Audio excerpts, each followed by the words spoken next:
જીપીએસસીની જે મૌખિક પરીક્ષા મૌખિક ઇન્ટરવ્યૂ લેવામાં આવે છે એમાં ઓપન કેટેગરીવાળા લોકોને વધારે માર્ક્સ આપવામાં આવે છે અને એને કારણે ચૌધરી સમાજના લોકોને નુકસાન થાય છે એવો આરોપ ભાજપના નેતા હરિભાઈ ચૌધરીએ કર્યો છે। નમસ્કાર।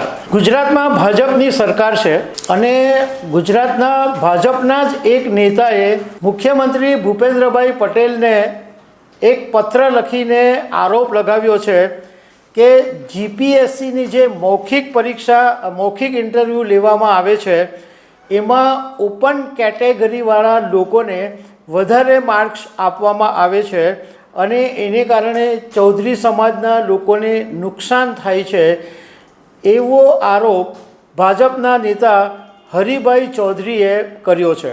તો આના વિશે તમારી સાથે વાત કરીશ। મારું નામ રાજેશ શાહ છે અને તમે જોઈ રહ્યા છો ગુજરાતના સૌથી મોટા ડિજિટલ ન્યૂઝ પ્લેટફોર્મ ખબર છે.com। ભાજપના નેતા હરિભાઈ દેસાઈએ ગુજરાતના મુખ્યમંત્રી ભૂપેન્દ્રભાઈ પટેલને એક પત્ર લખ્યો છે અને એમાં એવો આરોપ લગાવ્યો કે જીપીએસસીના મૌખિક ઇન્ટરવ્યૂની અંદર માર્ક્સની અંદર અમુક ખાસ સમાજના લોકોને વધારે માર્ક્સ આપી દેવામાં આવે છે। હવે આખી વાત કરતાં પહેલાં થોડું તમને હરિભાઈ ચૌધરી વિશે પણ કહી દઉં તો હરિભાઈ ચૌધરી અત્યારે ભાજપના નેતા છે, પરંતુ 1998માં તેઓ માણસા બેઠક ઉપરથી રાજુપામાંથી ચૂંટણી લડ્યા હતા। 2002માં કોંગ્રેસની બેઠક ઉપરથી ચૂંટણી લડ્યા હતા અને અખિલ આંચણા કેળવણી મંડળના પ્રમુખ છે અને એમની એક દાનવીર તરીકેની ઇમેજ છે અને લોકો એમને શેઠ તરીકે બોલાવે છે, એટલે એમનું સમાજની અંદર નામ મોટું છે। હવે આ હરિભાઈ ચૌધરીએ મુખ્યમંત્રી ભૂપેન્દ્રભાઈ પટેલને પત્ર લખ્યો છે, એમાં જે આરોપ લગાવ્યા છે એમાં એવું કહેવામાં આવ્યું કે ઓબીસીમાં 400થી વધુ માર્ક્સ લાવનારા ઉમેદવારોને ઇન્ટરવ્યૂમાં 50થી ઓછા માર્ક મળે છે।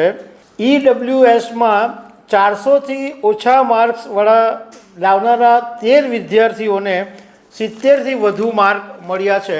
ઓપન કેટેગરીમાં 400થી ઓછા માર્ક લાવનારા 11 ઉમેદવારોને 65થી વધુ માર્ક મળ્યા છે અને લેખિતમાં 492 માર્ક લાવનારા ટોપ 10માં ત્રીજા નંબરે આવેલા ઓબીસી ઉમેદવારને ઇન્ટરવ્યૂમાં માત્ર 31 માર્ક્સ મળ્યા અને એ વિદ્યાર્થી ઇન્ટરવ્યૂમાં ફેલ થઈ ગયો। એવી જ રીતના લેખિતમાં 429.50 માર્ક લાવીને ટોપ 10માં 10મા નંબરે આવેલો એક ઓબીસીના ઉમેદવારને ઇન્ટરવ્યૂમાં માત્ર 20 જ માર્ક્સ મળ્યા, એ પણ ફેલ થયો અને ટોપ 10માં આવનારા ઓબીસીના 5 ઉમેદવારોને ઇન્ટરવ્યૂમાં 50થી ઓછા માર્ક્સ મળ્યા છે અને ટોપ 10માં આવનારા ઈડબ્લ્યુએસના જે ઉમેદવાર છે એમાં એકને 70 માર્ક અને એકને 75 માર્ક્સ મળ્યા છે।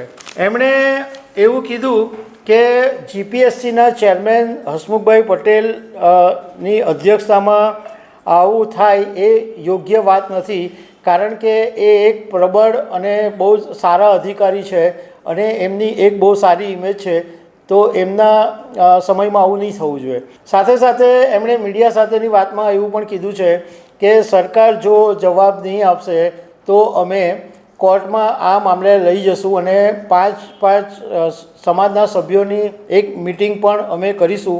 આવી બધી વાત હરિ ચૌધરીએ કરી છે।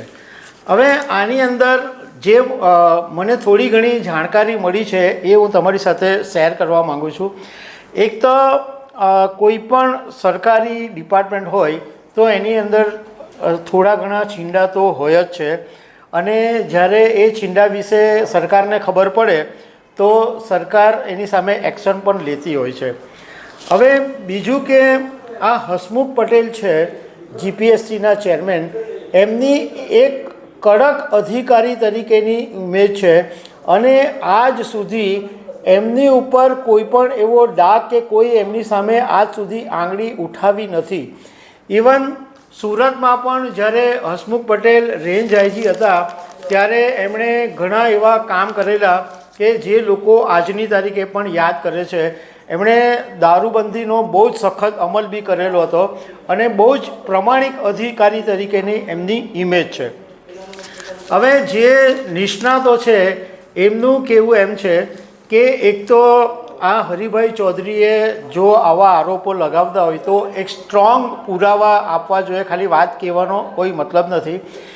કારણ કે આ જ્યારે યુપીએસસીની અંદર જે પણ થોડા ઘણા સમસ્યાઓ સામે આવતી હતી તો ગુજરાતના સરકારી અધિકારી દિનેશ દાસે એક એવી સિસ્ટમ ગોઠવેલી હતી કે જેને કારણે લોકોને કોઈ ફરિયાદનો મોકો નહીં મળે. આની અંદર એવું હોય છે કે એક તો પહેલાં 100 માર્ક્સની પરીક્ષા લેવામાં આવે અને કોઈ ઉમેદવાર જ્યારે ઇન્ટરવ્યૂ આપવા જાય ત્યારે એને એનું નામ કે એનું સરનેમ પૂછવામાં નથી આવતી, એનો જે નંબર હોય એનાથી પૂછવામાં આવે. એટલે એવી જે ઇન્ટરવ્યૂ બેઠેલા લોકોને ખબર જ નહીં પડે કે આ કયા સમાજમાંથી આવે છે, ઓપન કેટેગરીમાંથી આવે છે, પછાતમાંથી આવે છે, એવી જે ઇન્ટરવ્યૂ લેનારા જે લોકો હોય એમને ખબર જ નથી હોતી. એટલે આવું થવાની શક્યતા ઓછી છે. બીજું કે ધારો કે કોઈ ઉમેદવારનું સેટિંગ હોય એમ એવી પણ વાત હોય, પરંતુ જ્યારે ઉમેદવાર ઇન્ટરવ્યૂ આપવા જાય ત્યારે એને કયા રૂમમાં ઇન્ટરવ્યૂ આપવા જવાનું છે એ ખબર નથી હોતી. એના માટે એક ચિઠ્ઠી ઉછાળવામાં આવે અને એ ચિઠ્ઠીની અંદર જે રૂમનો નંબર આવે એ રૂમમાં ઉમેદવારે ઇન્ટરવ્યૂ આપવા જવાનું હોય. તો આવા સંજોગોની અંદર આવું છેડછાડ થાય કે આવા વધારે માર્ક્સ આપી દેવાય એવી શક્યતા બહુ ઓછી છે. જાણકારોનું કહેવું એમ છે કે કદાચ એક લેવલે પોસિબલ એ થાય કે ટોટલ માર્ક્સ આપી દીધા હોય અને એ પછી એમાં કોઈ છેડછાડ કરી હોય તો શક્યતા છે. બાકી યુપીએસસીની પરીક્ષાની અંદર આવા કોઈ પ્રોબ્લેમ થાય એવું શક્યતા નથી. તો દર્શક મિત્રો, આવી અનેક વાતો સાથે અમે તમને મળતા રહીશું. Thank you very much.